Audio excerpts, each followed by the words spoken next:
SSC channel BRS అధినేత కేసీఆర్ పై CM Revanth Reddy చేసిన వ్యాఖ్యలపై మాజీ మంత్రి కొప్పుల ఈశ్వర్ మండిపడ్డారు. మిస్టర్ రేవంత్ రెడ్డి, నువ్వు ముఖ్యమంత్రివా, వీధి రౌడీవా అంటూ ప్రశ్నించారు.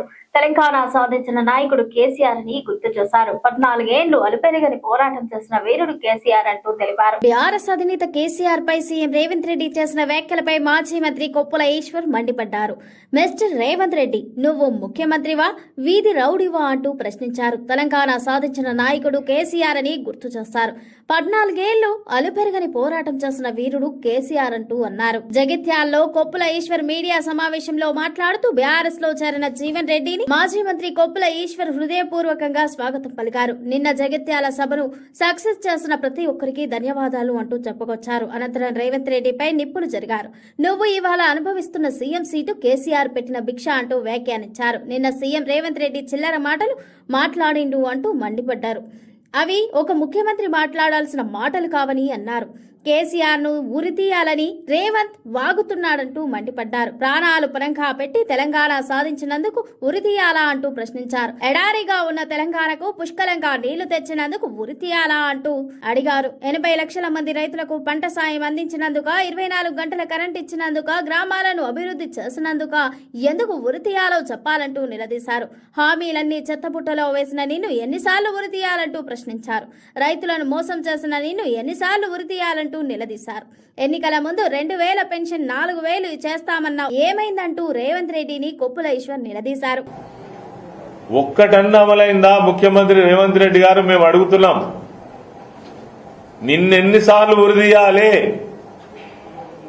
నువ్వు మాట్లాడిన మాటలకు ఒక్క మాటలో చెప్పాలంటే నీ అధికారం కోసం, నువ్వు ఈ రాష్ట్రంలో ముఖ్యమంత్రి కావడం కోసం ఎన్ని అబద్దాలు ఆడినావు, ఎన్ని మాయమాటలు చెప్పినావు, ఎన్ని తప్పుడు వాగ్దానాలు చేసినావు. 420 హామీలు ఇస్తావా? ఒక్క హామీ అన్న అమలు చేసినావా? 6 గ్యారంటీలలో ఒక్క గ్యారంటీ అన్నా సజావుగా ఇయ్యాల అమలు చేసినావా? నీకు సిగ్గుందా అసలు మాట్లాడేందుకు? కేసీఆర్ గారిని పట్టుకొని మనిషివా నువ్వు మాట్లాడేందుకు? ఆయన సమాధి మీద నీ జెండా పెడతావా? నీ సమాధి మీద జెండా పెట్టి నీ సమాధి మీద ప్రజలు తొక్కేటువంటి రోజులు దగ్గరనే ఉన్నాయి.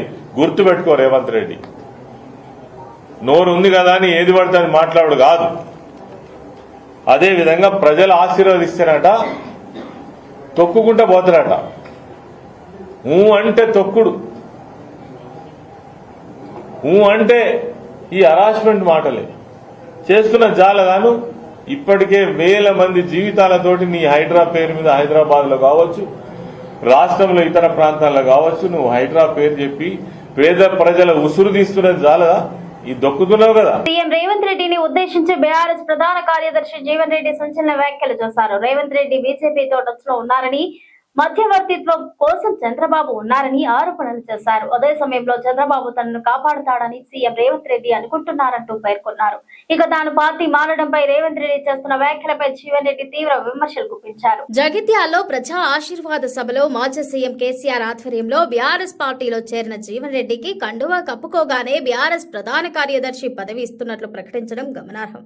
ఈ నేపథ్యంలోనే గత కొన్ని రోజులుగా కాంగ్రెస్ పార్టీపై, మరీ ముఖ్యంగా సీఎం రేవంత్ రెడ్డిపై తీవ్ర విమర్శలు గుప్పిస్తున్న జీవన్ రెడ్డి తాజాగా మరోసారి విరుచుకుపడ్డారు. రేవంత్ రెడ్డి ఎక్కువ కాలం కాంగ్రెస్ పార్టీలో ఉంటారని, బీజేపీలోకి వెళ్తాడని జోస్యం చెప్పారు.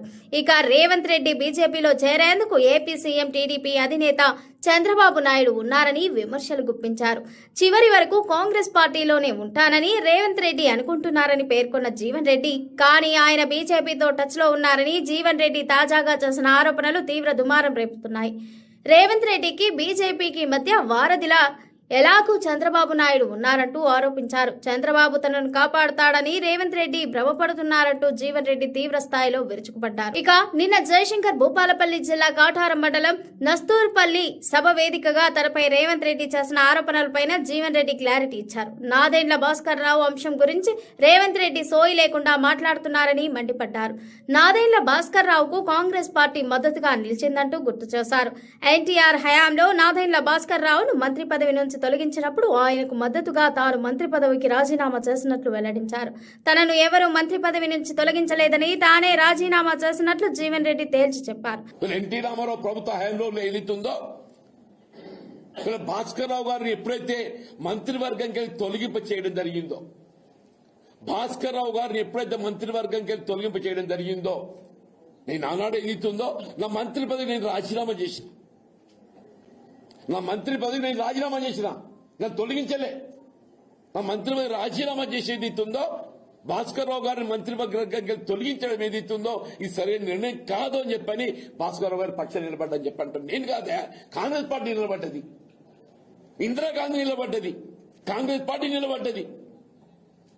కానీ భాస్కర్ రావు గారిని తొలగించడం ఏదైతుందో అప్రజాస్వామ్యం అని చెప్పని కాంగ్రెస్ పార్టీ మద్దతు నిలబడ్డదని చెప్పంటున్నా రేవంత్ రెడ్డి తెలుసో తెలియదు. అది పీఎం కిసాన్ యోజన కింద 22 విడతలను ప్రభుత్వం విడుదల చేస్తుంది. ఇప్పుడు రైతులు పీఎం కిసాన్ యోజన 23వ విడత కోసం ఎదురు చూస్తున్నారు. 23వ విడత ఎప్పుడు వస్తోంది? రైతులు ఈ పథకానికి ఎలా అప్లై చేసుకోవాలో తెలుసుకుందాం. పీఎం కిసాన్ రైతులకు బిగ్ అలర్ట్. పీఎం కిసాన్ 23వ వాయిదాకు సంబంధించి కీలక అప్డేట్ వచ్చింది. 2000 పొందాలంటే లబ్ధిదారు రైతులు తప్పనిసరిగా కొన్ని ముఖ్యమైన పనులను పూర్తి చేసి ఉండాలి. లేదంటే పీఎం కిసాన్ డబ్బులు మీ ఖాతాలో పడవు. వాస్తవానికి రైతుల కోసం కేంద్ర ప్రభుత్వం అనేక పథకాలను అమలు చేస్తోంది. అందులో ప్రధానమంత్రి కిసాన్ సమ్మాన్ నిధి పథకం బాగా ప్రసిద్ధి చెందింది. ఇప్పటి వరకు ప్రభుత్వం పీఎం కిసాన్ పథకం కింద 22 విడతలను విడుదల చేసింది. ఇప్పుడు రైతులు పీఎం కిసాన్ పథకం 23వ విడత కోసం ఆసక్తిగా ఎదురుచూస్తున్నారు. రాబోయే విడత జులైలో విడుదల చేసే అవకాశం ఉందని భావిస్తున్నారు. పీఎం కిసాన్ యోజన తర్వాత విడత అంటే 23వ విడత 2026 జులైలో రిలీజ్ అవుతోందని భావిస్తున్నారు. అయితే ప్రభుత్వం ఇంకా అధికారిక తేదీని ప్రకటించలేదు. సాధారణంగా ఈ పథకం కింద funds April, July, August, November, December, మార్చి నెలల్లో పంపిణీ చేస్తారు. పీఎం కిసాన్ యోజన కింద అర్హులైన రైతులకు ఏటా 6,000 ఆర్థిక సాయం 3 విడతల్లో నేరుగా బ్యాంకు ఖాతాల్లో బదిలీ అవుతోంది. 2026 మార్చి 13న ప్రధానమంత్రి నరేంద్ర మోదీ అస్సాంలోని గౌహతి నుంచి 22వ విడతను విడుదల చేశారు. తెలంగాణలో ఆర్టీసీ సేవలకు అంతరాయం కలిగింది. బస్సులు నిలిచిపోయాయి. ఆర్టీసీ జేఏసీ నేతలు తమ డిమాండ్లపై సమ్మెకు దిగారు. ప్రభుత్వంతో ఇప్పటికే చర్చలు జరగగా అవి విఫలమయ్యాయి. తెలంగాణలో టీజీఎస్ ఆర్టీసీ బస్సులు బంద్. ఆర్టీసీ జేఏసీ నేతలు ఏప్రిల్ 21వ తేదీన సమ్మెకు దిగుతున్నట్లు ప్రకటించారు. దీంతో నిన్నటి నుంచి బస్సులు నిలిచిపోయాయి. ఏప్రిల్ 22 ఉదయం షిఫ్ట్ నుంచే కార్మికులు సమ్మె బాట పట్టారు. దీని ప్రభావంతో తెలంగాణ వ్యాప్తంగా బస్సులు ఆపేశారు. బస్సు సర్వీసులు నిలిచిపోతే ప్రయాణికులు తీవ్ర ఇబ్బందులకు గురయ్యే అవకాశం ఉంది. ఆర్టీసీ సేవలకు అంతరాయం కలగనుండటంతో ప్రభుత్వం ప్రత్యామ్నాయ చర్యలకు చేపట్టేందుకు సిద్ధమైంది. టీజీఎస్ ఆర్టీసీ బస్సులు ఆగిపోతే రాష్ట్ర వ్యాప్తంగా ప్రజా రవాణా వ్యవస్థలు స్తంభించే అవకాశం ఉంది. దీనివల్ల రాష్ట్ర వ్యాప్తంగా ప్రయాణికులు రాకపోకలకు అంతరాయం కలగనుంది. దీంతో సమ్మెను విరమింపజేసేందుకు ప్రభుత్వం చర్యలు తీసుకుంటున్న ఆర్టీసీ జేఏసీ నేతలు వెనక్కి తగ్గడం లేదు. రాష్ట్రంలో దాదాపు 60 లక్షల మంది ప్రజలు రోజు ఆర్టీసీ బస్సుల్లో ప్రయాణిస్తున్నారు. ఇక మహాలక్ష్మి ఉచిత బస్సు ప్రయాణ సౌకర్యం ద్వారా 35 లక్షల మంది మహిళలు ప్రయాణిస్తున్నారు. దీంతో కార్మికులు సమ్మెకు దిగితే మహిళలతో పాటు ఆర్టీసీ ప్రయాణికులు ఇబ్బందులు పడే అవకాశం ఉంది. దాదాపు 10,000 బస్సులను డిపోల్లోనే నిలిపివేశారు కార్మికులు. దీంతో ప్రభుత్వం బస్సులు నిలిచిపోకుండా చర్యలు చేపట్టాలని, కార్మికుల డిమాండ్లను నెరవేర్చాలని ప్రయాణికులు కోరుతున్నారు. అయితే జేఏసీ నేతలతో రవాణా శాఖ మంత్రి పొన్నం ప్రభాకర్, ఆర్టీసీ ఎండీ చర్చలు జరిపారు. అయితే చర్చలు విఫలమయ్యాయి. దీంతో సమ్మె తప్పడం లేదని తెలంగాణ జాతీయ మజ్దూర్ యూనియన్ ప్రధాన కార్యదర్శి హనుమంతు ముదిరాజ్ స్పష్టం చేశారు. ఆర్టీసీ జేఏసీ సమ్మెపై రవాణా శాఖ మంత్రి పొన్నం ప్రభాకర్ స్పందించారు. బస్సులను ఎట్టి పరిస్థితుల్లోనే ఆగనివ్వబోమని ప్రకటించారు. ఆర్టీసీ అనేది పేద ప్రజల లైఫ్ లైన్ అంటూ బస్సుల ఆగకుండా చర్యలు చేపడతామని తెలిపారు. కార్మికుల డిమాండ్లను నెరవేర్చేందుకు ప్రభుత్వం సిద్ధంగా ఉందని, కార్మికులు మెజార్టీ డిమాండ్లను నెరవేర్చుతామని తెలిపారు. డిప్యూటీ సీఎం బట్టి విక్రమార్క చెన్నై పర్యటన నుంచి వచ్చాక జేఏసీ నేతలతో మరోసారి చర్చలు జరుపుతామంటూ సమ్మె విరమింపజేయాలా చర్యలు చేపడతామని వెల్లడించారు. యూనియన్ల పునరుద్ధరణ, ప్రభుత్వంలో ఆర్టీసీ విలీనం వంటి అంశాలపై తుది నిర్ణయం తీసుకోవాల్సి ఉందని తెలిపారు. 2వ వేతన సవరణతో పాటు విశ్రాంత ఉద్యోగులకు బకాయిలు చెల్లింపు, కార్మిక సంఘాలను పునరుద్ధరించడం, ప్రభుత్వంలో ఆర్టీసీ విలీనం చేయాలని కార్మికులు డిమాండ్ చేస్తున్నారు. ఆర్టీసీ కార్మికులకు సంబంధించినటువంటి సమ్మె పరిష్కారము, ప్రయాణికులకు సంబంధించి ఇబ్బంది కలగద్దనేటువంటి ఆలోచనతో వాళ్ళన్నీ కూడా ఇప్పటికే ప్రభుత్వం ప్రతి అంశంలో సానుకూలంగా ఉంది. నిర్ణయం తీసుకునే అంశంకు సంబంధించినటువంటి కొంత తాత్పర్యం జరగచ్చు. ఏది ఏమైనా ఇప్పుడు అధికారులతోటి అన్ని రకాల అంశాలను చర్చించడానికి 4 వారాల కాల వ్యవధితోటి కమిటీ ఏర్పాటు చేసినాం. నేను ఆర్టీసీ ప్రజలందరినీ కూడా మరి కమిటీకి వాళ్ళ యొక్క అంశాలను విన్నవిస్తే గౌరవ ఉప ముఖ్యమంత్రి గారు నేను ప్రభుత్వం తరఫున కూర్చొని అధికారుల దగ్గర నివేదిక తీసుకొని అదేవిధంగా అవసరమైన ఉద్యోగ ప్రతినిధులందరితో కూడా కలిసి తప్పకుండా అన్ని సమస్యలు పరిష్కరిస్తాం. దాదాపు 65 లక్షల మంది ప్రయాణికులు రోజు, అందులో గ్రామీణ ప్రాంత పేద ప్రజలు రోజు ఉపాధి కోసం శ్రమపడేటువంటి వాళ్ళు ప్రయాణించేటువంటి ఈ బస్సు ప్రయాణం పేదవాడి లైఫ్ లైన్. దాని ఉద్యోగులుగా మీరు, ప్రభుత్వంగా మనము కలిసి ఇబ్బంది లేకుండా చూసే బాధ్యత ఉంది. తప్పకుండా వాళ్లకు సంబంధించినటువంటి సంక్షేమము, ఉద్యోగులది, ప్రయాణికుల సౌకర్యము, సంస్థ పరిరక్షణ తప్పకుండా చూస్తాం. కాబట్టి ఎటువంటి బేసిజన్ పోకుండా అధికారులకు సంబంధించినటువంటి సమస్యలన్నీ నివేదించమని వారితో అందరూ కూడా ఉన్నత అధికారులు వారి ద్వారా ప్రభుత్వంకు నివేదిక తీసుకొని వాటన్నింటినీ పరిష్కారం చేయడం జరుగుతుందని నేను విజ్ఞప్తి చేస్తున్నాను. కేసీఆర్ సభ టైంలో ఢిల్లీ వెళ్లడంపై వస్తున్న రూమర్స్ పై BRS deputy floor leader Harish Rao స్పందించారు. మా నాయకుడికి ఆదేశం మేరకు ఢిల్లీ వెళ్లి న్యాయవాదులతో మాట్లాడామని హరీష్ రావు స్పష్టం చేశారు. నీలాంటి దొంగలకు శిక్ష పడాలనేది మా ప్రయత్నం అంటూ తెలిపారు. కేసీఆర్ సభ టైంలో ఢిల్లీ వెళ్లడంపై వస్తున్న రూమర్స్ పై BRS deputy floor leader Harish Rao స్పందించారు. హైదరాబాద్ తెలంగాణ భవన్ లో నిర్వహించిన మీడియా సమావేశంలో హరీష్ రావు మాట్లాడుతూ, నేను ఢిల్లీ వెళ్తే సీఎంఓ నుంచి లీకులు ఇప్పించాడని సీఎం రేవంత్ రెడ్డిపై మండిపడ్డారు. విషయం లేని వాళ్లే ఇలాంటి చిల్లర పనులకు దిగుతారంటూ విమర్శించారు. నేను, వినోద్ కుమార్, వత్తిరాజు, రవిచంద్ర కలిసి ఢిల్లీకి వెళ్తామని హరీష్ రావు తెలిపారు. రేపు కాళేశ్వరంపై హైకోర్టు తీర్పు ఇవ్వబోతుందని పేర్కొన్నారు. హైకోర్టులో న్యాయం జరుగుతోందని తమకు నమ్మకం ఉందని తెలిపారు. ఒకవేళ హైకోర్టులో తీర్పు అనుకూలంగా రాకపోతే సుప్రీంకోర్టులో కేవీఎట్ పిటిషన్ వేయడానికి సీనియర్ న్యాయవాదులను కలిశామని వెల్లడించారు. ఫిరాయింపు ఎమ్మెల్యేల కేసుపై కూడా చర్చించామని హరీష్ రావు తెలిపారు. రేపు మధ్యాహ్నం 3:30 గంటలకు సుప్రీంకోర్టులో ఓటుకు నోటు కేసు విచారణ ఉందని తెలిపారు. ఓటుకు నోటు కేసులో పట్టపగలు 50 లక్షల బ్యాగ్తో దొరికిన దొంగ రేవంత్ రెడ్డి అంటూ హరీష్ రావు విమర్శించారు. హోంమంత్రివి నువ్వే, ముఖ్యమంత్రివి నువ్వే, ముద్దాయివి నువ్వే అంటూ ఎద్దేవా చేశారు. ఓటుకు నోటు కేసు నుంచి బయటపడేందుకు రేవంత్ రెడ్డి ముకుల్ రోహత్గి, సిద్ధార్థ లూథ్రాను న్యాయవాదులుగా పెట్టుకున్నాడంటూ తెలిపారు. ప్రభుత్వం తరపున గౌరవ్ అగర్వాల్ ను పెట్టుకున్నారని పేర్కొన్నారు. మా ప్రభుత్వాన్ని కూలగొట్టాలని పన్నాగం కట్టినవు కదా, బీఆర్ఎస్ తరపున మంచి న్యాయవాదులను పెట్టేందుకు ఢిల్లీకి వెళ్తామని స్పష్టం చేశారు. మా నాయకుడి ఆదేశం మేరకు ఢిల్లీ వెళ్లి న్యాయవాదులతో మాట్లాడామని హరీష్ రావు స్పష్టం చేశారు. నీలాంటి దొంగలకు శిక్ష పడాలనేదే మా ప్రయత్నం అంటూ తెలిపారు.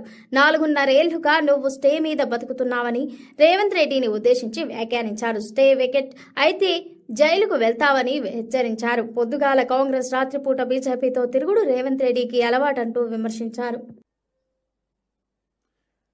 కేసీఆర్ గారి స్థాయి ఏందో, రేవంత్ రెడ్డి గారి స్థాయి ఏందో నిన్న రాష్ట్ర ప్రజలకు స్పష్టంగా అర్థమైంది.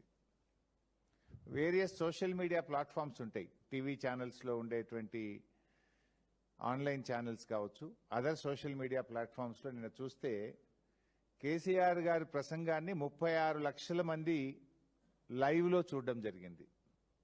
రేవంత్ రెడ్డి గారి ప్రసంగాన్ని కేవలం 4 లక్షల మంది మాత్రమే లైవ్లో చూసినారు. అంటే not even 10% of the viewership. KCR గారి వ్యూవర్షిప్లో 10% కూడా రేవంత్ రెడ్డి గారికి వ్యూవర్షిప్ లేదు. అంటే ప్రజలు కేసీఆర్ గారి పట్ల ఎంత గౌరవంగా ఉన్నారు, 2.5 ఏళ్లలో నీ స్థాయి ఎక్కడి నుంచి ఎక్కడికి పడిపోయిందో స్పష్టంగా అర్థమవుతుంది. దానికి ఇంకో లైవ్ కూడా చూపిస్తాను నేను. బీఆర్ఎస్ పార్టీ అఫీషియల్ వెబ్సైట్లో మా న్యూస్ ఛానల్లో 2,000 మంది కేసీఆర్ గారిది 2K లైవ్ చూస్తూ ఉన్నారు నిన్న. అదేవిధంగా రేవంత్ రెడ్డి గారు చూస్తే ఇది కాంగ్రెస్ పార్టీ అఫీషియల్ వెబ్సైట్, 54 మంది చూస్తున్నారు. ఎక్కడ 54, ఎక్కడ 2,000? అది 54, ఇది 2,000. అన్నీ కలిపితే ఆల్ ఛానల్స్ యొక్క యూట్యూబ్ కానీ, ఆన్లైన్ ఛానల్స్ కానీ, అదర్ యూట్యూబ్స్ కానీ మొత్తం 36 లక్షల మంది కేసీఆర్ గారి ప్రసంగాన్ని చూస్తే రేవంత్ రెడ్డిది 4 లక్షలు.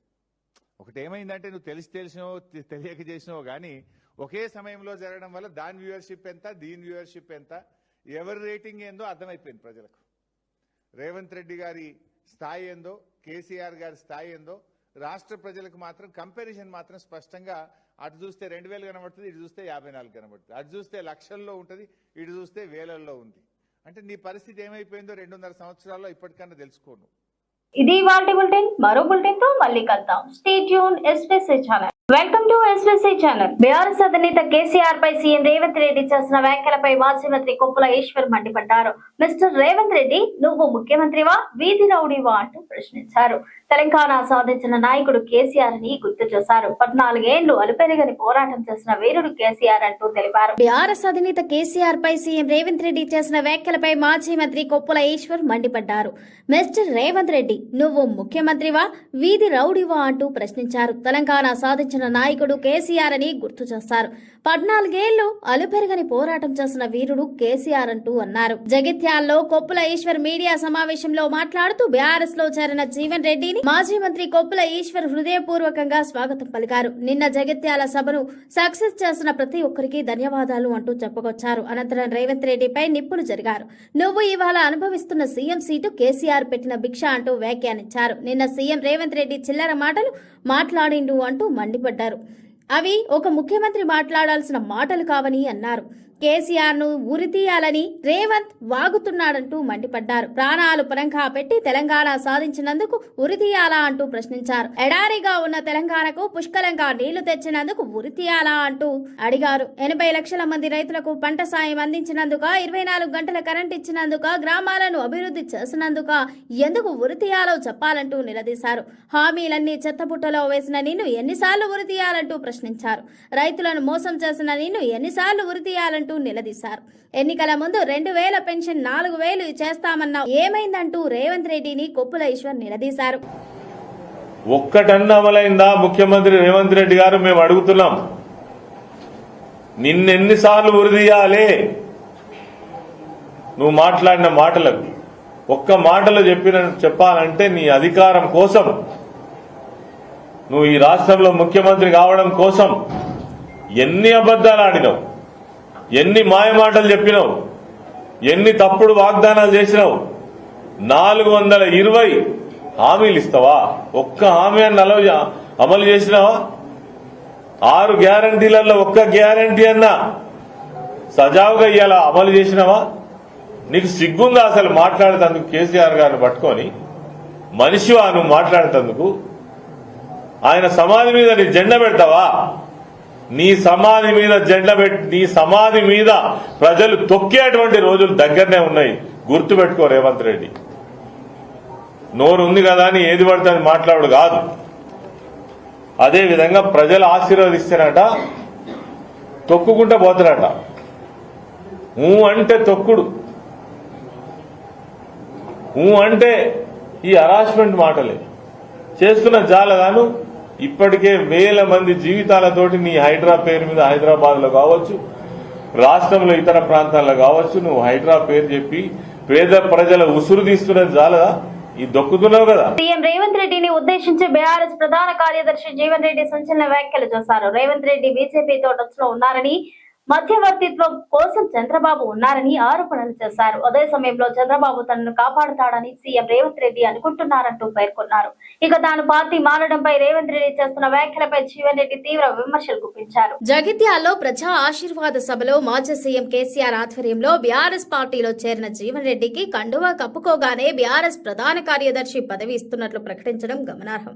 ఈ నేపథ్యంలోనే గత కొన్ని రోజులుగా కాంగ్రెస్ పార్టీపై, మరీ ముఖ్యంగా సీఎం రేవంత్ రెడ్డిపై తీవ్ర విమర్శలు గుప్పిస్తున్న జీవన్ రెడ్డి తాజాగా మరోసారి విరుచుకుపడ్డారు. రేవంత్ రెడ్డి ఎక్కువ కాలం కాంగ్రెస్ పార్టీలో ఉంటారని, బీజేపీలోకి వెళ్తాడని జోస్యం చెప్పారు. ఇక రేవంత్ రెడ్డి బీజేపీలో చేరేందుకు ఏపీ సీఎం టీడీపీ అధినేత చంద్రబాబు నాయుడు ఉన్నారని విమర్శలు గుప్పించారు. చివరి వరకు కాంగ్రెస్ పార్టీలోనే ఉంటానని రేవంత్ రెడ్డి అనుకుంటున్నారని పేర్కొన్న జీవన్ రెడ్డి, కానీ ఆయన బీజేపీతో టచ్ లో ఉన్నారని జీవన్ రెడ్డి తాజాగా చేసిన ఆరోపణలు తీవ్ర దుమారం రేపుతున్నాయి. రేవంత్ రెడ్డికి బీజేపీకి మధ్య వారధిలా ఎలాగూ చంద్రబాబు నాయుడు ఉన్నారంటూ ఆరోపించారు. చంద్రబాబు తనను కాపాడుతాడని రేవంత్ రెడ్డి భ్రమపడుతున్నారంటూ జీవన్ రెడ్డి తీవ్ర స్థాయిలో విరుచుకుపడ్డారు. ఇక నిన్న జయశంకర్ భూపాలపల్లి జిల్లా కాటారం మండలం నస్తూర్పల్లి సభ వేదికగా తనపై రేవంత్ రెడ్డి చేసిన ఆరోపణలపైన జీవన్ రెడ్డి క్లారిటీ ఇచ్చారు. నాదెండ్ల భాస్కర్ రావు అంశం గురించి రేవంత్ రెడ్డి సోయి లేకుండా మాట్లాడుతున్నారని మండిపడ్డారు. నాదెండ్ల భాస్కర్ రావుకు కాంగ్రెస్ పార్టీ మద్దతుగా నిలిచిందంటూ గుర్తు చేశారు. ఎన్టీఆర్ హయాంలో నాదెండ్ల భాస్కర్ రావును మంత్రి పదవి నుంచి తొలగించినప్పుడు ఆయనకు మద్దతుగా తాను మంత్రి పదవికి రాజీనామా చేసినట్లు వెల్లడించారు. తనను ఎవరూ మంత్రి పదవి నుంచి తొలగించలేదని తానే రాజీనామా చేసినట్లు జీవన్ రెడ్డి తేల్చి చెప్పారు. ఎన్టీ రామారావు ప్రభుత్వ హయాంలో ఏదైతుందో భాస్కర్ రావు గారిని ఎప్పుడైతే మంత్రివర్గంకి తొలగింప చేయడం జరిగిందో భాస్కర్ రావు గారిని ఎప్పుడైతే మంత్రివర్గంకి తొలగింప చేయడం జరిగిందో నేను ఆనాడు ఏదైతుందో నా మంత్రి పదవి నేను రాజీనామా చేసిన నేను తొలగించలే. నా మంత్రి పదవి రాజీనామా చేసేది ఇస్తుందో భాస్కర్ రావు గారిని మంత్రివర్గంకి తొలగించడం ఏదైతుందో ఇది సరైన నిర్ణయం కాదు అని చెప్పని భాస్కర్ రావు గారి పక్షాన్ని నిలబడ్డని చెప్పంటారు. నేను కాదే, కాంగ్రెస్ పార్టీ నిలబడ్డది, ఇందిరాగాంధీ నిలబడ్డది, కాంగ్రెస్ పార్టీ నిలబడ్డది. కానీ భాస్కర్ రావు గారిని తొలగించడం ఏదైతుందో అప్రజాస్వామ్యం అని చెప్పని కాంగ్రెస్ పార్టీ మద్దతు నిలబడ్డదని చెప్పంటున్న రేవంత్ రెడ్డి తెలుసో తెలియదు. అది పీఎం కిసాన్ యోజన కింద 22 విడతలను ప్రభుత్వం విడుదల చేస్తుంది. ఇప్పుడు రైతులు పీఎం కిసాన్ యోజన 23వ విడత కోసం ఎదురు చూస్తున్నారు. 23వ విడత ఎప్పుడు వస్తోంది? రైతులు ఈ పథకానికి ఎలా అప్లై చేసుకోవాలో తెలుసుకుందాం. పీఎం కిసాన్ రైతులకు బిగ్ అలర్ట్. పీఎం కిసాన్ 23వ వాయిదాకు సంబంధించి కీలక అప్డేట్ వచ్చింది.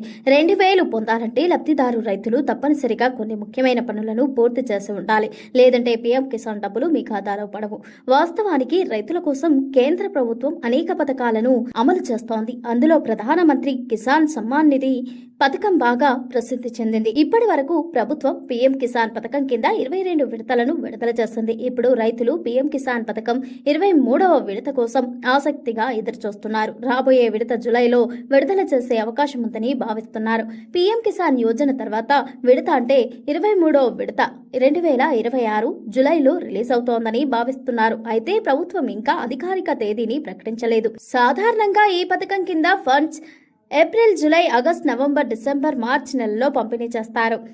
పీఎం కిసాన్ యోజన కింద అర్హులైన రైతులకు ఏటా 6,000 ఆర్థిక సాయం 3 విడతల్లో నేరుగా బ్యాంకు ఖాతాల్లో బదిలీ అవుతోంది. 2026 మార్చి 13న ప్రధానమంత్రి నరేంద్ర మోదీ అస్సాంలోని గౌహతి నుంచి 22వ విడతను విడుదల చేశారు. తెలంగాణలో ఆర్టీసీ సేవలకు అంతరాయం కలిగింది. బస్సులు నిలిచిపోయాయి. ఆర్టీసీ జేఏసీ నేతలు తమ డిమాండ్లపై సమ్మెకు దిగారు. ప్రభుత్వంతో ఇప్పటికే చర్చలు జరగగా అవి విఫలమయ్యాయి. తెలంగాణలో టీజీఎస్ ఆర్టీసీ బస్సులు బంద్. ఆర్టీసీ జేఏసీ నేతలు ఏప్రిల్ 21వ తేదీన సమ్మెకు దిగుతున్నట్లు ప్రకటించారు. దీంతో నిన్నటి నుంచి బస్సులు నిలిచిపోయాయి. ఏప్రిల్ 22 ఉదయం షిఫ్ట్ నుంచే కార్మికులు సమ్మె బాట పట్టారు. దీని ప్రభావంతో తెలంగాణ వ్యాప్తంగా బస్సులు ఆపేశారు. బస్సు సర్వీసులు నిలిచిపోతే ప్రయాణికులు తీవ్ర ఇబ్బందులకు గురయ్యే అవకాశం ఉంది. ఆర్టీసీ సేవలకు అంతరాయం కలగనుండటంతో ప్రభుత్వం ప్రత్యామ్నాయ చర్యలకు చేపట్టేందుకు సిద్ధమైంది. టీజీఎస్ ఆర్టీసీ బస్సులు ఆగిపోతే రాష్ట్ర వ్యాప్తంగా ప్రజా రవాణా వ్యవస్థలు స్తంభించే అవకాశం ఉంది. దీనివల్ల రాష్ట్ర వ్యాప్తంగా ప్రయాణికులు రాకపోకలకు అంతరాయం కలగనుంది. దీంతో సమ్మెను విరమింపజేసేందుకు ప్రభుత్వం చర్యలు తీసుకుంటున్న ఆర్టీసీ జేఏసీ నేతలు వెనక్కి తగ్గడం లేదు. రాష్ట్రంలో దాదాపు 60 లక్షల మంది ప్రజలు రోజు ఆర్టీసీ బస్సుల్లో ప్రయాణిస్తున్నారు. ఇక మహాలక్ష్మి ఉచిత బస్సు ప్రయాణ సౌకర్యం ద్వారా 35 లక్షల మంది మహిళలు ప్రయాణిస్తున్నారు. దీంతో కార్మికులు సమ్మెకు దిగితే మహిళలతో పాటు ఆర్టీసీ ప్రయాణికులు ఇబ్బందులు పడే అవకాశం ఉంది. దాదాపు 10,000 బస్సులను డిపోల్లోనే నిలిపివేశారు కార్మికులు. దీంతో ప్రభుత్వం బస్సులు నిలిచిపోకుండా చర్యలు చేపట్టాలని, కార్మికుల డిమాండ్లను నెరవేర్చాలని ప్రయాణికులు కోరుతున్నారు. అయితే జేఏసీ నేతలతో రవాణా శాఖ మంత్రి పొన్నం ప్రభాకర్, ఆర్టీసీ ఎండీ చర్చలు జరిపారు. అయితే చర్చలు విఫలమయ్యాయి. దీంతో సమ్మె తప్పడం లేదని తెలంగాణ జాతీయ మజ్దూర్ యూనియన్ ప్రధాన కార్యదర్శి హనుమంతు ముదిరాజ్ స్పష్టం చేశారు. ఆర్టీసీ జేఏసీ సమ్మెపై రవాణా శాఖ మంత్రి పొన్నం ప్రభాకర్ స్పందించారు. బస్సులను ఎట్టి పరిస్థితుల్లోనే ఆగనివ్వబోమని ప్రకటించారు. ఆర్టీసీ అనేది పేద ప్రజల లైఫ్ లైన్ అంటూ బస్సుల ఆగకుండా చర్యలు చేపడతామని తెలిపారు. కార్మికుల డిమాండ్లను నెరవేర్చేందుకు ప్రభుత్వం సిద్ధంగా ఉందని, కార్మికులు మెజార్టీ డిమాండ్లను నెరవేర్చుతామని తెలిపారు. డిప్యూటీ సీఎం బట్టి విక్రమార్క చెన్నై పర్యటన నుంచి వచ్చాక జేఏసీ నేతలతో మరోసారి చర్చలు జరుపుతామంటూ సమ్మె విరమింపజేయాలా చర్యలు చేపడతామని వెల్లడించారు. యూనియన్ల పునరుద్ధరణ, ప్రభుత్వంలో ఆర్టీసీ విలీనం వంటి అంశాలపై తుది నిర్ణయం తీసుకోవాల్సి ఉందని తెలిపారు. 2వ వేతన సవరణతో పాటు విశ్రాంత ఉద్యోగులకు బకాయిలు చెల్లింపు కార్మిక సంఘాలను పునరుద్ధరించడం, ప్రభుత్వంలో ఆర్టీసీ విలీనం చేయాలని కార్మికులు డిమాండ్ చేస్తున్నారు. ఆర్టీసీ కార్మికులకు సంబంధించినటువంటి సమ్మె పరిష్కారము, ప్రయాణికులకు సంబంధించి ఇబ్బంది కలగద్దనేటువంటి ఆలోచనతో వాళ్ళన్నీ కూడా ఇప్పటికే ప్రభుత్వం ప్రతి అంశంలో సానుకూలంగా ఉంది. నిర్ణయం తీసుకునే అంశంకు సంబంధించినటువంటి కొంత తాత్పర్యం జరగచ్చు. ఏది ఏమైనా ఇప్పుడు అధికారులతోటి అన్ని రకాల అంశాలను చర్చించడానికి 4 వారాల కాల వ్యవధితోటి కమిటీ ఏర్పాటు చేసినాం. నేను ఆర్టీసీ ప్రజలందరినీ కూడా మరి కమిటీకి వాళ్ళ యొక్క అంశాలను విన్నవిస్తే గౌరవ ఉప ముఖ్యమంత్రి గారు నేను ప్రభుత్వం తరఫున కూర్చొని అధికారుల దగ్గర నివేదిక తీసుకొని అదేవిధంగా అవసరమైన ఉద్యోగ ప్రతినిధులందరితో కూడా కలిసి తప్పకుండా అన్ని సమస్యలు పరిష్కరిస్తాం. దాదాపు 65 లక్షల మంది ప్రయాణికులు రోజు, అందులో గ్రామీణ ప్రాంత పేద ప్రజలు రోజు ఉపాధి కోసం శ్రమపడేటువంటి వాళ్ళు ప్రయాణించేటువంటి ఈ బస్ ప్రయాణం పేదవాడి లైఫ్ లైన్. దాని ఉద్యోగులుగా మీరు, ప్రభుత్వంగా మనము కలిసి ఇబ్బంది లేకుండా చూసే బాధ్యత ఉంది. తప్పకుండా వాళ్లకు సంబంధించినటువంటి సంక్షేమం, ఉద్యోగులది, ప్రయాణికుల సౌకర్యం, సంస్థ పరిరక్షణ తప్పకుండా చూస్తాం. కాబట్టి ఎటువంటి బేసిజన్ పోకుండా అధికారులకు సంబంధించినటువంటి సమస్యలన్నీ నివేదించమని వారితో అందరూ కూడా ఉన్నత అధికారులు వారి ద్వారా ప్రభుత్వంకు నివేదిక తీసుకొని వాటన్నింటినీ పరిష్కారం చేయడం జరుగుతుందని నేను విజ్ఞప్తి చేస్తున్నాను. కేసీఆర్ సభ టైంలో ఢిల్లీ వెళ్లడంపై వస్తున్న రూమర్స్ పై BRS deputy floor leader Harish Rao స్పందించారు. మా నాయకుడికి ఆదేశం మేరకు ఢిల్లీ వెళ్లి న్యాయవాదులతో మాట్లాడామని హరీష్ రావు స్పష్టం చేశారు. ఇలాంటి దొంగలకు శిక్ష పడాలనేది మా ప్రయత్నం అంటూ తెలిపారు. కేసీఆర్ సభ టైంలో ఢిల్లీ వెళ్లడంపై వస్తున్న రూమర్స్ పై BRS deputy floor leader Harish Rao స్పందించారు. హైదరాబాద్ తెలంగాణ భవన్ లో నిర్వహించిన మీడియా సమావేశంలో హరీష్ రావు మాట్లాడుతూ, నేను ఢిల్లీ వెళ్తే సీఎంఓ నుంచి లీకులు ఇప్పించాడని సీఎం రేవంత్ రెడ్డిపై మండిపడ్డారు. విషయం లేని వాళ్లే ఇలాంటి చిల్లర పనులకు దిగుతారంటూ విమర్శించారు. నేను వినోద్ కుమార్, వద్దిరాజు, రవిచంద్ర కలిసి ఢిల్లీకి వెళ్తామని హరీష్ రావు తెలిపారు. రేపు కాళేశ్వరంపై హైకోర్టు తీర్పు ఇవ్వబోతుందని పేర్కొన్నారు. హైకోర్టులో న్యాయం జరుగుతోందని తమకు నమ్మకం ఉందని తెలిపారు. ఒకవేళ హైకోర్టులో తీర్పు అనుకూలంగా రాకపోతే సుప్రీంకోర్టులో కేవీఎట్ పిటిషన్ వేయడానికి సీనియర్ న్యాయవాదులను కలిశామని వెల్లడించారు. ఫిరాయింపు ఎమ్మెల్యేల కేసుపై కూడా చర్చించామని హరీష్ రావు తెలిపారు. రేపు మధ్యాహ్నం 3:30 గంటలకు సుప్రీంకోర్టులో ఓటుకు నోటు కేసు విచారణ ఉందని తెలిపారు. ఓటుకు నోటు కేసులో పట్టపగలు 50 లక్షల బ్యాగ్తో దొరికిన దొంగ రేవంత్ రెడ్డి అంటూ హరీష్ రావు విమర్శించారు. హోంమంత్రివి నువ్వే, ముఖ్యమంత్రివి నువ్వే, ముద్దాయివి నువ్వే అంటూ ఎద్దేవా చేశారు. ఓటుకు నోటు కేసు నుంచి బయటపడేందుకు రేవంత్ రెడ్డి ముకుల్ రోహత్గి, సిద్ధార్థ లూథ్రాను న్యాయవాదులుగా పెట్టుకున్నాడంటూ తెలిపారు. ప్రభుత్వం తరపున గౌరవ్ అగర్వాల్ ను పెట్టుకున్నారని పేర్కొన్నారు. మా ప్రభుత్వాన్ని కూలగొట్టాలని పన్నాగం కట్టినవు కదా, బీఆర్ఎస్ తరపున మంచి న్యాయవాదులను పెట్టేందుకు ఢిల్లీకి వెళ్తామని స్పష్టం చేశారు. మా నాయకుడి ఆదేశం మేరకు ఢిల్లీ వెళ్లి న్యాయవాదులతో మాట్లాడామని హరీష్ రావు స్పష్టం చేశారు. నీలాంటి దొంగలకు శిక్ష పడాలనేదే మా ప్రయత్నం అంటూ తెలిపారు. 4.5 ఏళ్లుగా నువ్వు స్టే మీద బతుకుతున్నావని రేవంత్ రెడ్డిని ఉద్దేశించి వ్యాఖ్యానించారు. స్టే వికెట్ అయితే జైలుకు వెళ్తావని హెచ్చరించారు. పొద్దుగాల కాంగ్రెస్, రాత్రిపూట బీజేపీతో తిరుగుడు రేవంత్ రెడ్డికి అలవాటంటూ విమర్శించారు. కేసీఆర్ గారి స్థాయి ఏందో, రేవంత్ రెడ్డి గారి స్థాయి ఏందో నిన్న రాష్ట్ర ప్రజలకు స్పష్టంగా అర్థమైంది. వేరియస్ సోషల్ మీడియా ప్లాట్ఫామ్స్ ఉంటాయి, టీవీ ఛానల్స్లో ఉండేటువంటి ఆన్లైన్ ఛానల్స్ కావచ్చు, అదర్ సోషల్ మీడియా ప్లాట్ఫామ్స్లో నిన్న చూస్తే కేసీఆర్ గారి ప్రసంగాన్ని 36 లక్షల మంది లైవ్లో చూడడం జరిగింది. రేవంత్ రెడ్డి గారి ప్రసంగాన్ని కేవలం 4 లక్షల మంది మాత్రమే లైవ్లో చూసినారు. అంటే not even 10% of the viewership. KCR గారి వ్యూవర్షిప్లో 10% కూడా రేవంత్ రెడ్డి గారికి వ్యూవర్షిప్ లేదు. అంటే ప్రజలు కేసీఆర్ గారి పట్ల ఎంత గౌరవంగా ఉన్నారు, 2.5 ఏళ్లలో నీ స్థాయి ఎక్కడి నుంచి ఎక్కడికి పడిపోయిందో స్పష్టంగా అర్థమవుతుంది. దానికి ఇంకో లైవ్ కూడా చూపిస్తాను నేను. బీఆర్ఎస్ పార్టీ అఫీషియల్ వెబ్సైట్లో మా న్యూస్ ఛానల్లో 2000 మంది కేసీఆర్ గారిది 2K లైవ్ చూస్తూ ఉన్నారు నిన్న. అదేవిధంగా రేవంత్ రెడ్డి గారు చూస్తే ఇది కాంగ్రెస్ పార్టీ అఫీషియల్ వెబ్సైట్, 54 మంది చూస్తున్నారు. ఎక్కడ 54, ఎక్కడ 2000? అది 54, ఇది 2000. అన్నీ కలిపితే ఆల్ ఛానల్స్ యొక్క యూట్యూబ్ కానీ ఆన్లైన్ ఛానల్స్ కానీ అదర్ యూట్యూబ్స్ కానీ మొత్తం 36 లక్షల మంది కేసీఆర్ గారి ప్రసంగాన్ని చూస్తే రేవంత్ రెడ్డిది 4 లక్షలు. ఒకటి ఏమైందంటే నువ్వు తెలిసినవో తెలియక చేసినవో కానీ ఒకే సమయంలో జరగడం వల్ల దాని వ్యూవర్షిప్ ఎంత, దీని వ్యూవర్షిప్ ఎంత, ఎవరి రేటింగ్ ఏందో అర్థమైపోయింది ప్రజలకు. రేవంత్ రెడ్డి గారి స్థాయి ఏందో, కేసీఆర్ గారి స్థాయి ఏందో రాష్ట్ర ప్రజలకు మాత్రం కంపారిజన్ మాత్రం స్పష్టంగా అటు చూస్తే 2000 కనబడుతుంది, ఇటు చూస్తే 54 కనబడుతుంది. అటు చూస్తే లక్షల్లో ఉంటుంది, ఇటు చూస్తే వేలల్లో ఉంది. అంటే నీ పరిస్థితి ఏమైపోయిందో 2.5 సంవత్సరాల్లో ఇప్పటికన్నా తెలుసుకోను. ఇది ఇవాల్టి బులెటిన్. మరో బులెటిన్ తో మళ్ళీ కలుద్దాం. Stay tune.